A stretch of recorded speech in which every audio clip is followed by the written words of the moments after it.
Les activités humaines ont conduit à une augmentation de la température moyenne à la surface de la Terre par l'émission du gaz à effet de serre. Ce gaz dégagé est à la base du réchauffement climatique.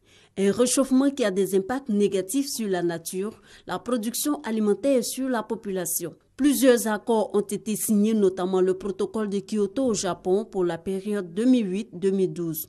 Objectif, réduire entre autres la hausse des températures de la planète de 2 degrés Celsius. Mais les objectifs n'ont pas été atteints. Face à cet échec, un nouvel accord sera négocié à Paris, en France, en décembre prochain par la communauté internationale. La Côte d'Ivoire est invitée à préparer et soumettre ses intentions. La Côte d'Ivoire va prendre l'engagement de comment est-ce que nous pouvons contribuer à cet accord par la réduction des émissions de gaz à effet de serre. Donc des secteurs clés seront explorés, l'énergie, l'agriculture, la foresterie, l'industrie, le secteur des déchets sont des secteurs dans lesquels nous pouvons atteindre l'objectif de réduction au niveau national. Beaucoup de choses se sont faites déjà en Côte d'Ivoire, le cheminement s'affine et nous avons aussi des expériences importantes réalisées ailleurs sur le continent. Et c'est cet effort de capitalisation qui peut permettre de définir des pratiques, des nouveaux modes de production et de consommation et de définir des programmes d'accompagnement structurants, efficaces et rationnels. Le Fonds pour l'environnement mondial a octroyé à travers le PNUD, Programme des Nations Unies pour le développement, plus de 300 millions de francs CFA pour l'élaboration des contributions de la Côte d'Ivoire.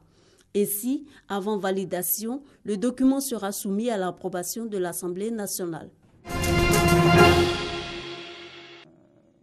Plusieurs conséquences sont liées à la consommation du tabac, entre autres la tension artérielle, l'arrêt cardiaque, la réduction de la fertilité, la réduction de la durée de vie et le cancer du poumon. Selon le docteur Trabi Innocent, l'un des initiateurs de cette coalition, il y a deux sortes de fumeurs, ceux qui consomment la cigarette et ceux qui ne la consomment pas, mais qui sont exposés à la fumée rejetée par le consommateur de cigarettes. Les deux sont exposés au même type, au même risque, qui est, je dirais, la plus importante, c'est le cancer du poumon. Il est avéré, des études ont été menées en 1950 par Dole et Hill qui ont permis de mettre en évidence la relation qui existe entre le tabac et la survenue de cancer pulmonaire. Pour un fumeur à 40-50 ans, peut déjà commencer à faire le cancer du poumon du fait du tabac. Pour le président de la coalition de la lutte contre la consommation du tabac, les fumeurs doivent s'en passer. Il souhaite que le décret pris par le président de la République soit respecté pour réduire le nombre de fumeurs dans notre pays. Dans le monde entier, plus de 5 millions de personnes meurent chaque année. Plusieurs campagnes de sensibilisation sont prévues dans ce sens pour informer sur le danger créé par la cigarette.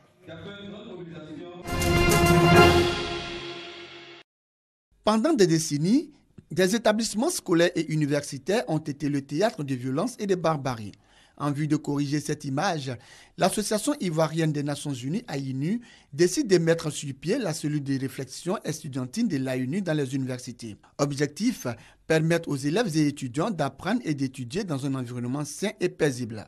Ce jour qui nous rassemble aujourd'hui s'inscrit dans la matrice d'action de l'AINU, précisément dans ses missions d'installation des cellules de réflexion et de promouvoir la non-violence en milieu scolaire et universitaire. Cette cellule a été investie en présence de plusieurs personnalités, dont la vice-présidente de la Fédération mondiale de l'Association des Nations Unies.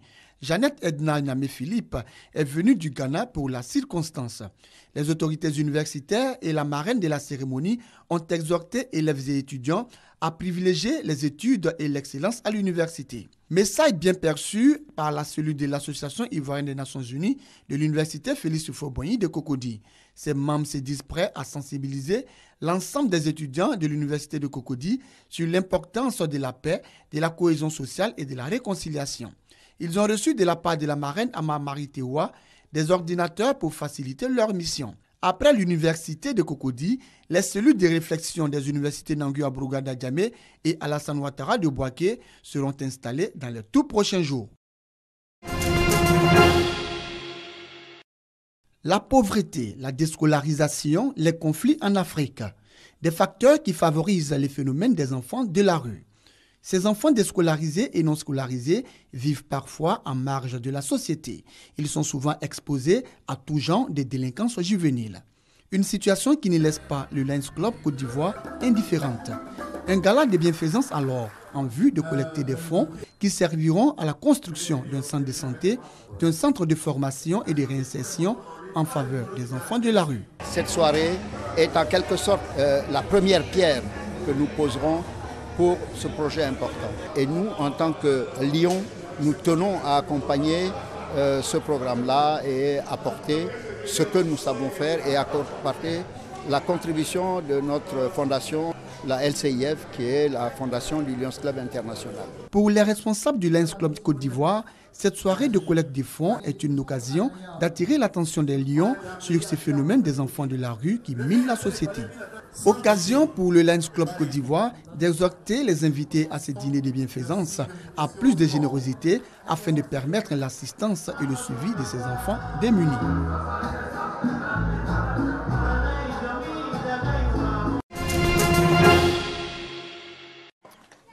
Angéline Agaï est aveugle et fragile.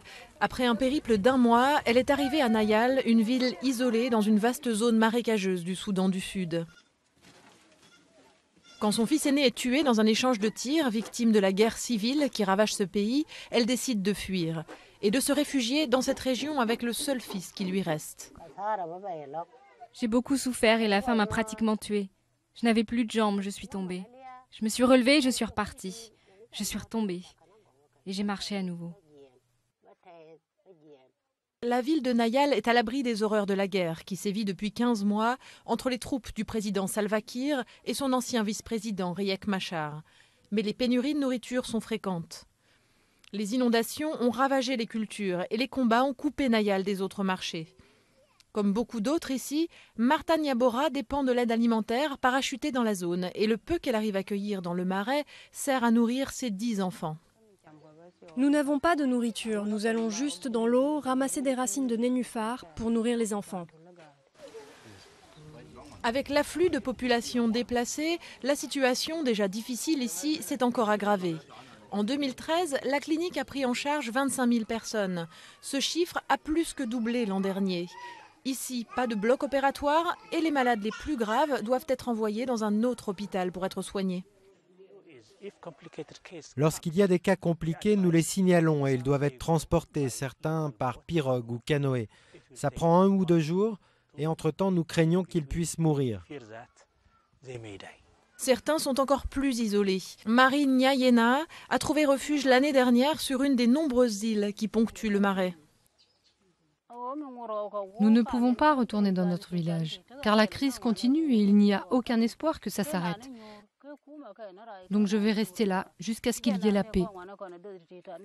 Une mère célibataire qui lutte pour nourrir sa famille, loin de la ville et de l'aide alimentaire qu'elle pourrait y trouver. Mais comme tant d'autres qui se sont établis ici, le choix pour Marie a été simple, la faim plutôt que la guerre.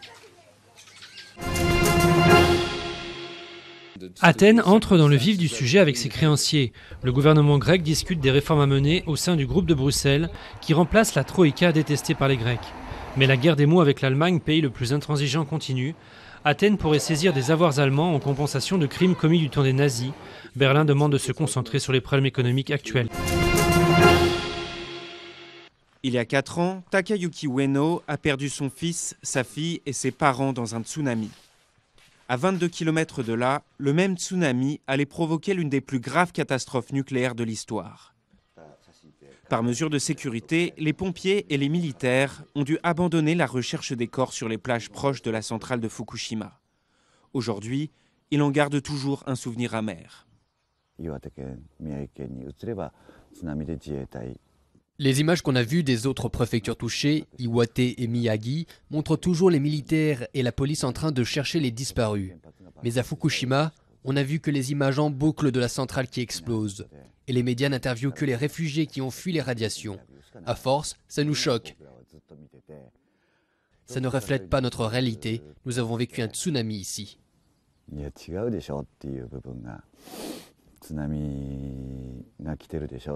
Aujourd'hui, les dépouilles de ses parents et de sa fille ont été retrouvées.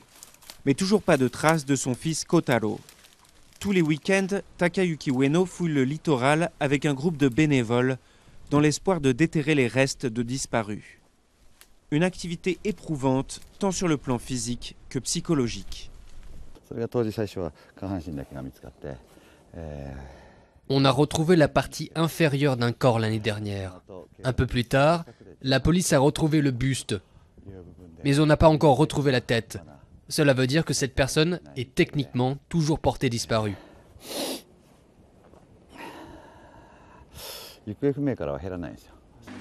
Takayuki Ueno a troqué son métier d'agriculteur pour celui de décontaminateur. Il travaille à assainir les sols de la région qu'il a vu naître. Il y a 2 ans, il a fait construire une nouvelle maison juste à côté de celle qui a été détruite. Pour lui, pas question d'abandonner Fukushima et surtout pas d'abandonner son fils.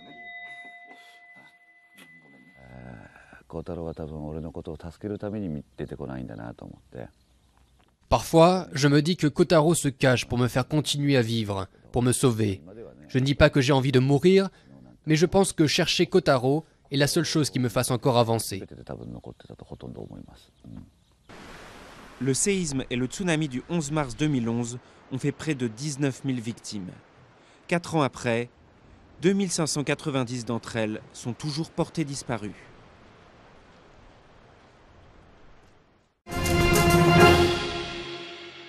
La sonde européenne a été placée jeudi en alerte pour 1 semaine dans l'espoir de reprendre contact avec le robot Philae qui s'est posé en novembre sur la comète Chury.